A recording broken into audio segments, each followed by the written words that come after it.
Volvo? Research or luck? Or?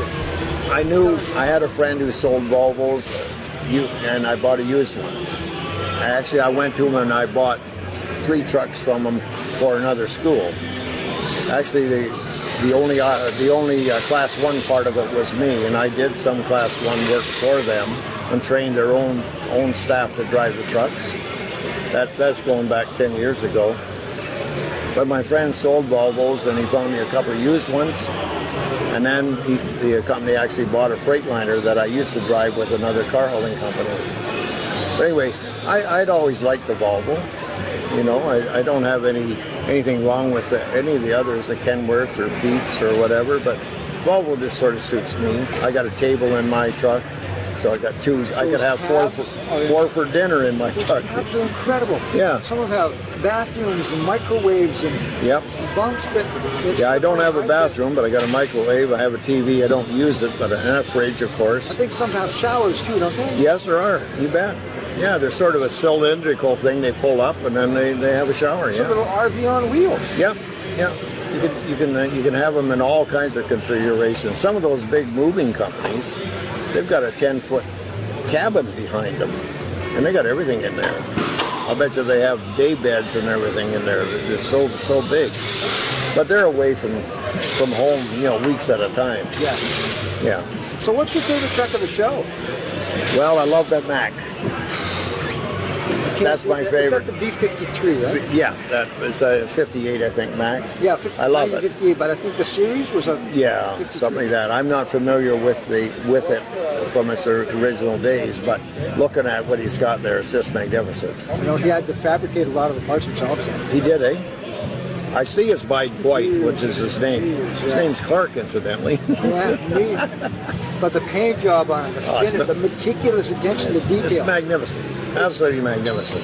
I like some of the others where they, but they've spent hundreds of thousands of dollars on some of those. The ones that lower right down to the ground. You saw that one? I'd almost be scared, because what if your airbag develops a leak and you've got 1/4 of an inch, all that weight on the cab? You could crunkle that bumper like right now. Yes, you could. Yeah, or some of the body work on it. But anyway, I like the Mac. But I do like the working trucks too. That Hayes? Yeah, the old Hayes over there. You ever driven a 4 and 5? No, I haven't. Don't know a thing about it. Oh, I've watched it. You have to put the hand through the steering wheel.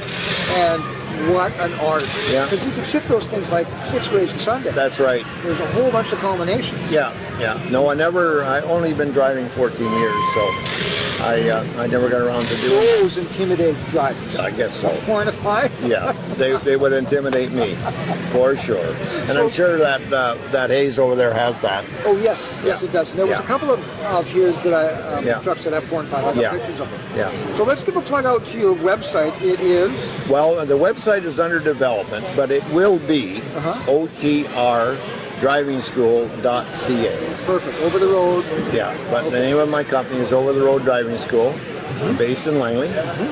And phone number is 778-808-1527. Correct. I would assume that's your cell phone. That's my cell phone, so one I use. Okay, good.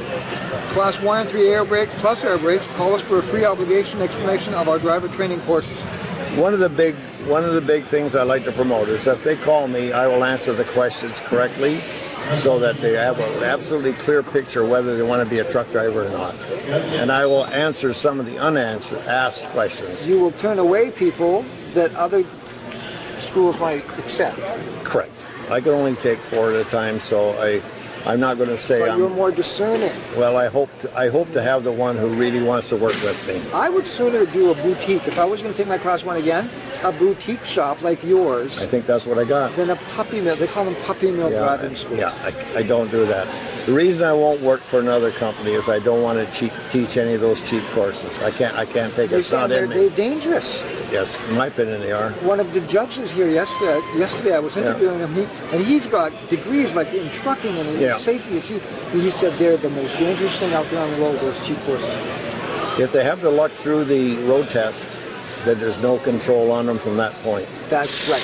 None. Scary stuff. I think so. Thank you, sir. I really enjoyed this interview. My pleasure. Did you know that we talked for 20 minutes? gets me. Yeah, 20 minutes and 3 seconds. The time goes so fast when you're talking about what you love to do, right? I love it. And you know, what we're going to do is with this,